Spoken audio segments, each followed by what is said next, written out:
BJP JDS ಹೊಂದಾಣಿಕೆ ಮಾಡಿಕೊಂಡು ಈ ಚುನಾವಣೆ ಎದುರಿಸ್ತಾ ಇರೋದ್ರಿಂದ ನಾವು ರಾಜ್ಯದ ಉದ್ದಗಲಿಗೆ ಓಡಾಟ ಮಾಡಿ ಬಂದು ಹೇಳ್ತಾ ಇದ್ದೇನೆ.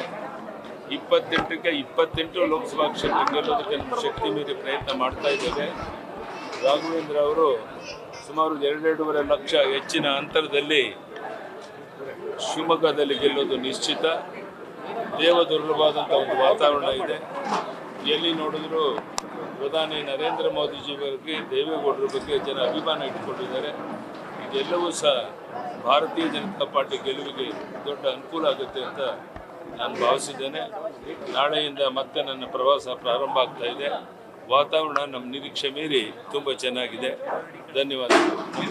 ನಡ್ಡಾಜಿಯವರು ಬಂದವರು, ಅಮಿತ್ ಶಾ ಅವರು ಬರ್ತಿದ್ದಾರೆ, ಎಲ್ಲರೂ ಬರ್ತಾ ಇದ್ದಾರೆ. ನಮ್ಮ ನಾಯಕರು ಸ್ವತಃ ಕುಮಾರಸ್ವಾಮಿ ಅವರು, ದೇವೇಗೌಡರು ಸಹ ಈ ವಯಸ್ಸಿನಲ್ಲಿ ಓಡಾಟ ಮಾಡ್ತಾ ಇದ್ದಾರೆ. ಇದೆಲ್ಲದ ಪ್ರತಿಫಲ ಇವತ್ತು ಕರ್ನಾಟಕದಲ್ಲಿ 28ಕ್ಕೆ 28 ಲೋಕಸಭಾ ಕ್ಷೇತ್ರ ಗೆಲ್ಲಬೇಕು ಅನ್ನೋ ನಮ್ಮ ಸಂಕಲ್ಪ ಏನಿದೆ ಅದರಲ್ಲಿ ಯಶಸ್ವಿ ಆಗ್ತೀವಿ ಅನ್ನೋದು ವಿಶ್ವಾಸ. ಧನ್ಯವಾದಗಳು. ನಮಸ್ಕಾರ. ನ್ಯೂಸ್ ಫಸ್ಟ್ ನಿರ್ಭೀತಿಯಿಂದ ನಿಮ್ಮ ಪರವಾಗಿ.